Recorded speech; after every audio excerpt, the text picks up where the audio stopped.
오늘 하나님의 말씀은 마태복음 4장 18절에서 22절 말씀입니다.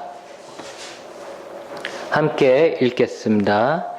갈릴리 해변에 다니시다가 두 형제 곧 베드로라 하는 시몬과 그의 형제 안드레가 바다에 금을 던지는 것을 보시니 그들은 어부라. 말씀하시되 나를 따라오라. 내가 너희를 사람을 낚는 어부가 되게 하리라 하시니 그들이 곧 그물을 버려두고 예수를 따르니라. 거기서 더 가시다가 다른 두 형제 곧 세베대의 아들 야고보와 그의 형제 요한이 그의 아버지 세베대와 함께 배에서 금을 깃는 것을 보시고 부르시니 그들이 곧 배와 아버지를 버려두고 예수를 따르니라. 아멘. 오늘 하나님의 말씀은 예수님을 따르는 삶이라는 주제로 우리 하나님의 말씀을 나누겠습니다. 여러분, 지금까지 살아오면서 존경하고 싶은 분들을 만난 적이 있습니까? 그런 분들 만나면 우린 닮고 싶죠. 우리가 살아가면서 참 존경한다, 저 사람. 나 저 사람 닮고 싶다. 이런 사람이 있다는 것은 큰 복입니다. 그만큼 내가 내 인생에서 좋은 사람을 만났다는 것이니까 그렇죠. 그리고 많든지 적든지 그 사람의 좋은 영향을 받았을 것이고, 또 그렇다면 그런 사람을 만나지 못한 사람들보다는 훨씬 좋은 혜택을 받게 되는 것입니다. 여러분에겐 좋은 조언자가 있습니까? 인생을 살다 보면 무엇을 선택해야 할지 모를 때가 참 많이 있고 무엇이 문제인지 알 수 없을 때가 있습니다. 그럴 때 나보다 더 나은 안목으로 나에게 좋은 길을 제시해주고 나에게 조언해줄 수 있는 누군가가 있고 그를 찾아갈 수 있다면 그 역시 인생에서 큰 힘을, 좋은 혜택을 누리고 있는 거라 할 수 있습니다.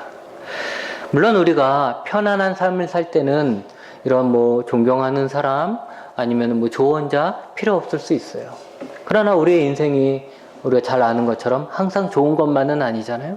어려울 때도 있고 어려운 선택을 해야 될 때도 있고 내 한계를 넘어서는 것들도 있고 그럴 때마다 우리가 누군가를 찾아가서 조언을 듣고 내가 그런 존경스러운 사람을 만날 수 있다는 것은 큰 복이죠.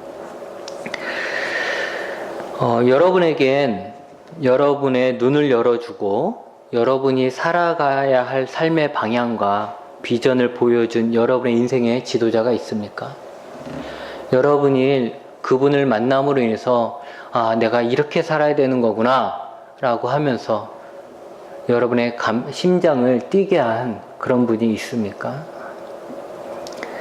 삶의 방향 없이 살아가던 나에게 어느 날 내가 가야 할 길이 무엇인지 알게 해주고 나를 그 방향으로 이끌어줄 지도자를 만난다면 그 사람은 아마 인생에서 가장 큰 복을 누리는 사람 아닐까 싶습니다. 우리는 지극히 평범한 삶을 살아갑니다. 같은 시대에 같은 나이대 사람들이 하는 걱정들을 하고 살고 그들이 하는 것들을 하면서 그들이 느끼는 것을 느끼면서 살아갑니다. 우리의 삶이 결코 특별하진 않아요. 평범하다라는 거죠. 오늘 말씀에 나오는 베드로, 안드레, 야고보, 요한, 그들도 평범한 삶을 살았습니다. 어부였던 이들은 다른 어부들과 같이 매일 물고기를 잡으러 가고 물고기를 많이 잡으면 기뻐했을 것이고 조금밖에 못 잡았으면 한탄했으며 살았을 것입니다. 이들의 관심사는 어떻게 하면 물고기를 좀 더 많이 잡을까? 어떻게 하면 오늘은 어디 가서 또 몇 마리나 잡을까? 이런 거였죠. 그래서 그들은 열심히 일을 해서 그 잡은 물고기로 가족들을 부양했습니다. 그냥 말 그대로 그 당시 모든 어부들이 살아가는 그런 평범한 삶을 살고 있었던 것이죠. 그런데 그들에게 어느 날 평범하지 않은 일이 발생하게 됩니다. 평범하지 않은 예수님을 알게 되고 만나게 된 것이죠. 예수님은 평범한 분이 아니었던 거예요. 예수님은 그 시대에 흔히 볼 수 있는 그런 사람이 아니었습니다. 예수님은 그 시대에 예수님의 나이대에 사람들이 생각하는 고민들 속에서 그냥 그들과 똑같은 것을 꿈꾸며 살아가는 그런 분이 아니었다라는 거죠. 그분은 특별했어요. 그분이 왜 특별했냐면 그분에게는 분명한 삶의 목적이 있었습니다. 그냥 하루하루 그냥 사는 것이 아니고 그분은 살아야 될, 가야 될 분명한 길이 있었던 것이죠. 그리고 그 목적, 그 길에 대한 뚜렷한 확신을 갖고 있었습니다. 예수님은 이렇게 특별한 예수님은 평범했던 어부들에게 나를 따르라고 초대를 하십니다. 지금 예수님이 가려고 하는 그 특별한 그 길을 나랑 같이 가자라고 그들을 초대하시는 겁니다. 평범한 어부들의 인생을 인도하시기 위해서 그들에게 손을 내미시는 순간이었습니다. 여러분, 예수님은 예수님의 제자들에게만 손을 내민 것은 아니지요. 예수님은 우리에게도 손을 내미셨습니다. 내 손을 잡고 나와 함께 가자. 내가 가고자 하는 길, 내가 이루고자 하는 세상을 향해 같이 가자. 평범한 삶, 다람쥐 쳇바퀴 돌듯 같은 자리만 맴도는 그런 삶에서 앞으로 나아갈 길을 우리에게 보여주신 것입니다. 사실 우리가 예수님을 만났다면 예수님을 만난 거에서 끝나지 않죠. 우리를 만나주시는 예수님은 우리에게 손을 내미는 거예요. 이제 나와 함께 특별한 삶을 살아보자. 나와 함께 새로운 인생의 길을 가자라고 손을 내미신 거예요. 요즘에 많은 사람들은 꿈을 꾸지 않습니다. 길을 잃어버린 양떼와 같은 것이죠. 길을 잃어버렸기에 움직이려 하지 않습니다. 꿈을 꾸기보다는 꿈을 포기하는 자들이 계속해서 늘어나고 있습니다. 목표가 없으면 가장 큰 문제가 뭐냐면 내가 오늘 흘린 땀에 대한 의미가 사라진다는 거예요. 그러니 땀을 흘리려고 하지 않고 무미건조한 삶을 그냥 정말 말 그대로 죽지 못해 사는 삶, 그냥 하루하루 뭐 그런 삶, 이렇게 살게 되는 것이죠. 꿈이라는 것이 얼마나 중요하냐면 꿈이라는 것은 오늘 내 삶에 가치를 부여합니다. 그리고 내 가슴을 뛰게 하는 거죠. 그래서 내 삶이 얼마나 남았던지 간에 꿈을 가지고 사는 것과 꿈 없이 사는 것은 큰 차이가 있는 것입니다.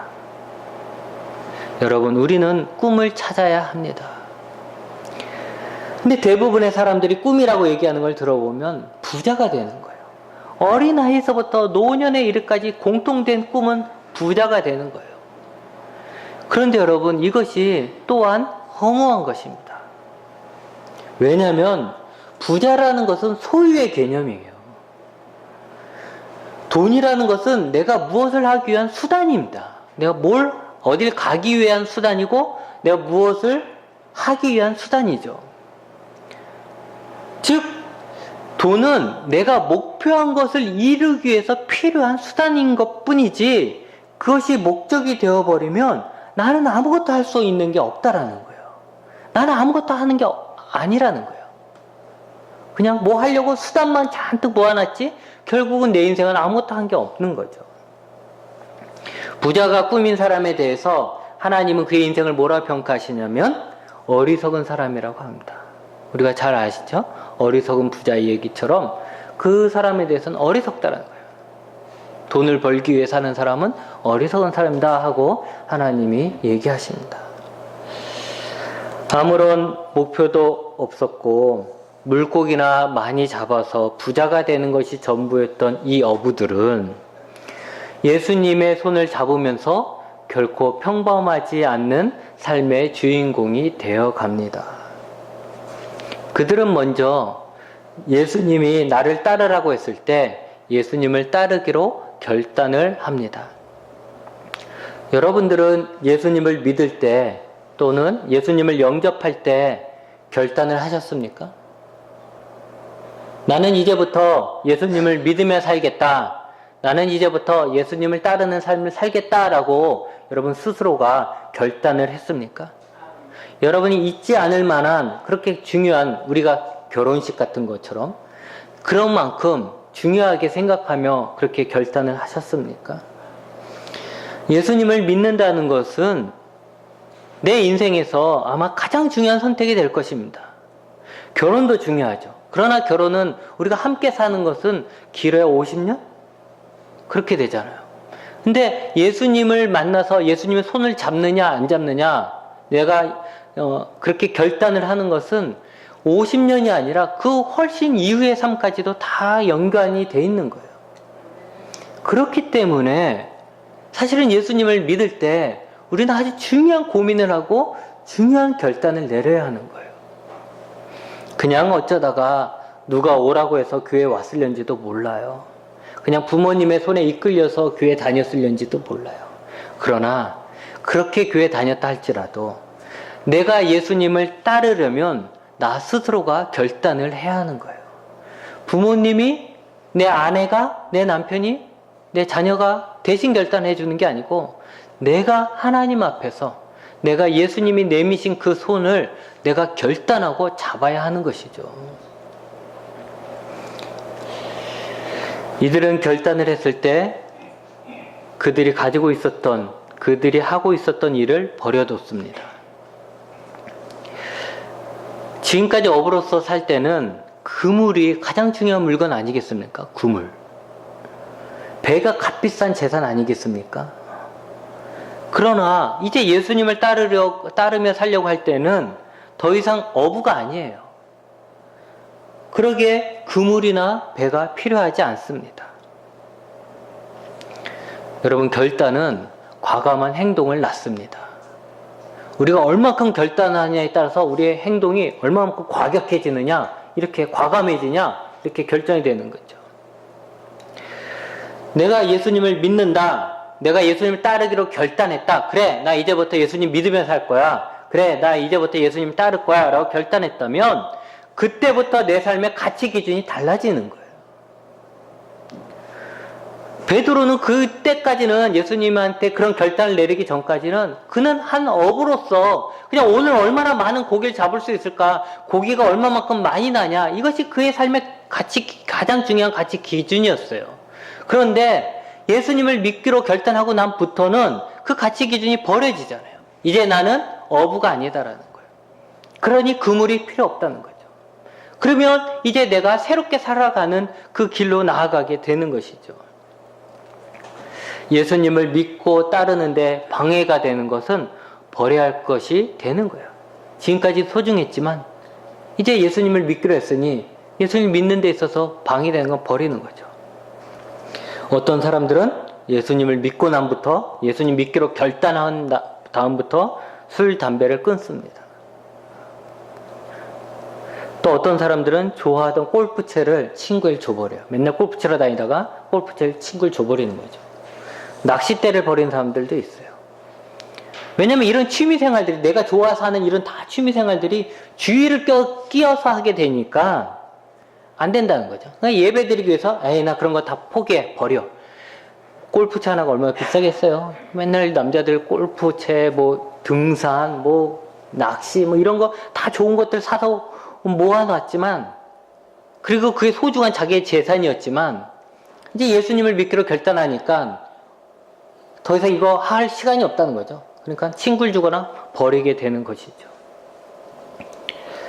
새 술은 새 부대에 담아야 합니다. 여러분 생각해 보십시오. 베드로가 자기의 그물이 비싼 거라고 이거 버릴 수 없다라고 해서 그것을 가지고 예수님을 따른다고 상상해 보십시오. 그것이 가능하겠습니까? 우리가 예수님을 따르지 않던 그 습관 그대로 예수님을 따를 수는 없는 거예요. 내가 살기 위해서 예수님을 믿고 새로운 삶을 위해서 예수님을 믿으면서도 결단하지 않고 버리지 않는 사람들은 예수님을 계속해서 믿고 나아갈 수가 없어요. 그들은 아마 몇 번 교회 나오다가 그냥 다니지 않게 되는 거예요. 우리가 많은 것을 가지게 되면 우리는 예수님을 따르기가 그만큼 힘들어지는 것입니다. 그래서 예수님을 따르려는 사람은 더 많이 가지려는 것이 아니고 오히려 있는 것도 버리려고 하는 사람이에요. 여러분 잘 생각해 보세요. 예수님을 믿는다면서 더 많이 가지려고 한다는 것은 그건 예수님을 따를 사람의 자세가 아니죠. 오히려 내가 많은 걸 가지고 있다 할지라도 예수님을 믿으니까 이제부터 버리는 거예요. 걸리적거려. 예수님 믿는데 계속 걸리적거리니까 계속 버리며 나가게 되는 거죠. 그런 자에게 예수님이 내미신 그 손을 잡은 그 자에게 예수님은 책임지고 그들을 이끌어 주셨습니다. 그러기에 예수님이 인도자가 되시는 거죠. 사실 예수님을 따르겠다고 나섰던 사람들, 그들은 예수님의 말씀도 이해하지 못하는 그런 멍충이들이었어요. 우리가 지금이야 예수님이 12제자 하면 되게 성인처럼 그렇게 높이게 생각하지만 사실은 그 당시에 예수님 말씀 듣고 나 예수님 따를래 하고 나섰던 사람들, 그들은 예수님이 하신 말씀도 이해 못하는 사람이에요. 계속해서 얘기해도 딴 생각만 하고 먹을 것만 생각하고 그런 사람들이었잖아요. 또 그런 사람들이 인격이 훌륭했느냐? 또 그것도 아니에요. 맨날 싸우는 거예요. 뭐로? 누가 더 높은 사람이냐? 우리 12명 중에 누가 넘버1이냐? 누가 넘버2냐? 이거 가지고 또 싸우는 거예요. 그 속에는 예수님을 배신한 배신자도 있었죠. 사실 그랬어요. 그 사람들이 훌륭해서 예수님을 따랐던 건 아니죠.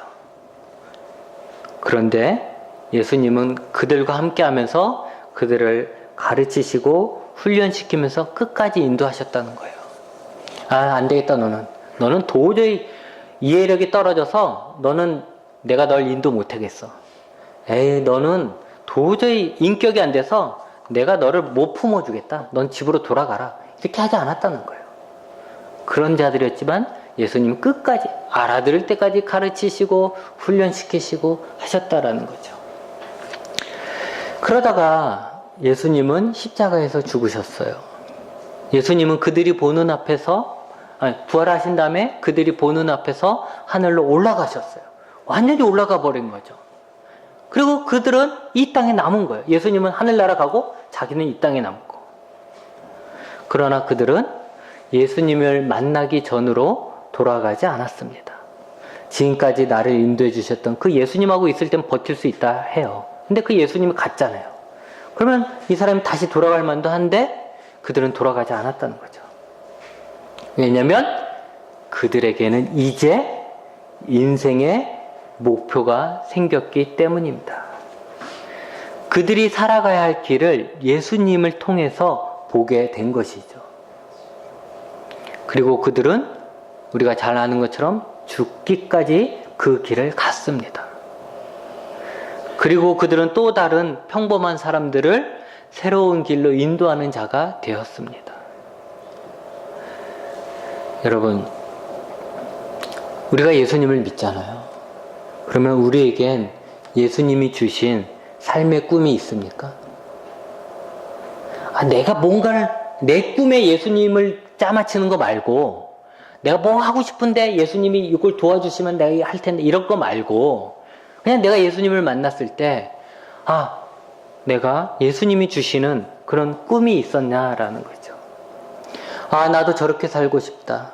내가 저것을 이루며 살겠구나. 내가 저 방향으로 가야겠구나. 이런 꿈을 다 갖고 있는가라는 것이죠. 갖고 있다면, 가졌었다면 지금 그 꿈을 향해서 나아가고 있습니까? 제가 그랬던 것 같아요. 제가 예수님을 만났을 때, 그랬을 때 물론 은혜도 있었고 감사도 있었고 용서함의 기쁨도 있었지만 나중에는 그런 것 같은 거예요. 나도 예수님의 저 길을 갔으면 좋겠다. 예수님이 내게 이렇게 살라고 얘기하시는 것 같다. 저렇게 살라고 얘기하는 것 같다. 이런 꿈을 갖게 되는 것이죠. 근데 그런 꿈을 향해서 우리가 과연 그 꿈을 갖고 있는가 아니면 그 꿈을 향해 나아가고 있는가라는 거죠. 얼마 전에 한 목사님이 횡성에 있는 한 목사님이 갑자기 돌아가셨어요. 그 목사님의 나이가 올해 아마 53살 정도 되었을 겁니다. 그분이 참 그런 게 돌아가시기 일주일 전도 안 됐어요. 돌아가시기 일주일도 안 됐는데 저랑 같이 밥을 먹었어요. 어떤 모임에서 같이 밥을 먹었어요. 또 그분이 저랑 생일이 똑같아요. 그래서 생일 똑같다는 것도 알고 뭐 그래서 밥도 먹고 그랬는데 갑자기 돌아가신 거예요. 아무 이상도 없었는데 주무시다가 갑자기 심장마비로 돌아가시는 거예요. 그 얘기를 딱 들으니까 약간 또 띵 하더라고요. 그러나 사실 삶이라는 것이 그런 것 같습니다. 어떤 사람은 오래 살고 어떤 사람은 짧게 살다 갑니다. 하나님이 왜 저 사람은 오래 살게 하고 왜 이 사람은 짧게 살게 하는지 우리는 이해할 수가 없어요. 사람들은 오래 사는 것을 중요하게 여기고 있고 어떻게 하면 오래 살까에 매달리게 됩니다. 그러나 우리가 얼마나 오래 사는가가 중요한 것이 아니라 우리가 어떤 방향으로 가고 있었는지가 더 중요한 것입니다. 내 숨이 다하는 날, 내 삶의 방향이 예수님을 향하고 있었는지 아니면 세상을 향하고 있었는지가 중요한 것이죠. 그것에 따라서 죽음 이후에 우리가 가는 방향도 달라지는 거 아니겠습니까? 이제 말씀을 정리합니다. 여러분, 예수님은 우리의 인생을 새롭게 해주실 수 있는 구원자이며 인도자이십니다. 예수님은 목적 없이 사는 우리의 인생에 가장 중요한 목적을 가르쳐 주시고 우리 인생을 가장 값어치 있게 만들어 주시고 또 그 길을 갈 수 있도록 우리를 인도해 주시는 그런 인도자이십니다. 그러기에 사실 예수님을 만난 사람들은 다른 말로 하면 삶의 길을 찾은 사람과 같은 것이지요. 문제는 바로 우리에게 있습니다. 우리는 예수님을 만났다고 하지만 결단하지는 않습니다. 예수님을 따라야 한다는 말을 하고 그렇게 되길 원한다고 기도는 하려는지 몰라도 우리가 당장 난 예수님을 따르겠습니다 라고 결단하는 데에 머뭇거린다라는 것이죠. 그런데 결단을 해야만 합니다. 결단을 하기 전까지는 시작한 게 아니에요. 결단을 해야 시작이 되는 것입니다. 결단 없이 예수님을 따를 수 있을까요? 결코 예수님을 따를 수 없어요. 물론 교인은 될 수 있을는지 몰라요. 교인이라는 것은 그냥 교회 등록하고 있으면 교인이니까. 그러나 결단하지 않으면 예수님을 따라갈 수가 없는 거예요. 예수님을 따르기로 결단했다면 예수님을 따르는데 걸림돌이 되는 것은 버릴 수 있는 과감함이 있어야 됩니다. 새술은 새 부대에 담아야 합니다. 우리 인생이 새 인생이 되려면 당연히 우리의 낡은 습관과 생각들은 예수님 안에서 새롭게 정립되어야 하고 버려야 할 것들은 버려야지만 우리가 새롭게 살아갈 수가 있는 것이죠. 여러분, 우리가 예수님을 믿는다고 해서 따른다고 해서 우리의 일상적인 삶이 변화되는 거 아닙니다.